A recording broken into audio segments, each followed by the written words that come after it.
வாழ்க வையகம், வாழ்க வையகம், வாழ்க வளமுடன். குருவே துணை. அனைவருக்கும் அன்பு வணக்கம். ஆசான் அருட்தந்தை வேதாத்ரி மகரிஷி அவர்களது ஞான களஞ்சிய கவிதைகள் படித்துக் கொண்டிருக்கிறோம். இன்று கவி எண் 223 மந்திரி பதவி என்பது தலைப்பு. போட்டியின்றி தேர்ந்தெடுக்கப்பட்டு விட்டேன், பொதுவாக எக்கட்சி சார்புமின்றி. நாட்டினிலே ராஜ்ய சட்ட சபையை சேர்ந்த நபர்களிலே நான் ஒருவனாகிவிட்டேன். கூட்டாட்சி முறைக்கு அமைச்சர் 12 குறித்து விட்டார் என் பெயரும் நிர்வகிக்க. ஏட்டினிலும் பதிந்து விட்டார் எனக்கு 2 இலாகாக்கள், சுகாதாரம், பொருளாதாரம். பாருங்க, அருட்தந்தை அவர்கள் அப்ளிகேஷன் கையெழுத்து போட்டாரு.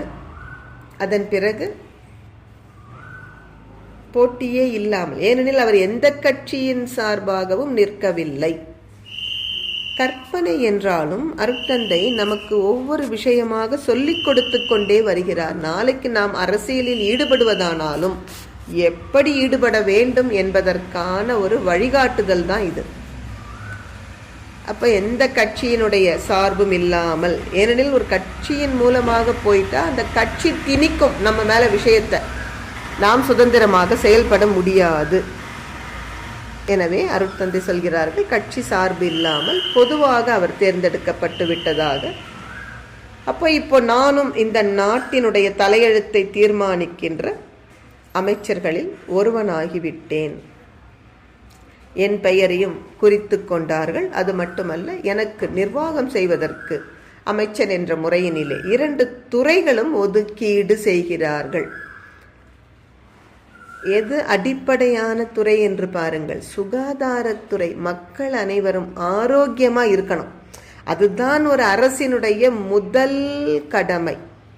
நாம் ஆனால் என்ன சொல்லி கொண்டிருக்கிறோம்? தமிழகத்தில் டாஸ்மாக திறந்து வச்சுட்டு மக்கள் ஆரோக்கியத்தை கெடுத்துட்டு அது இல்லைன்னா அரசாங்கம் நடத்த முடியாதுன்னு சொல்றோம். இதுவா ஒரு சரியான அரசாங்கம்?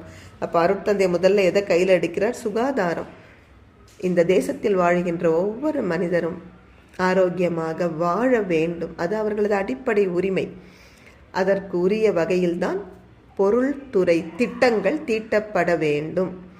எனவே பொருளாதாரம் என்ற 2 அருட்தந்தை தன் கையில் எடுக்கிறார்.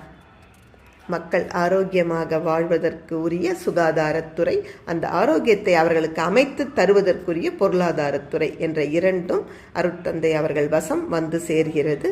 நன்றி. வாழ்க வளமுடன்.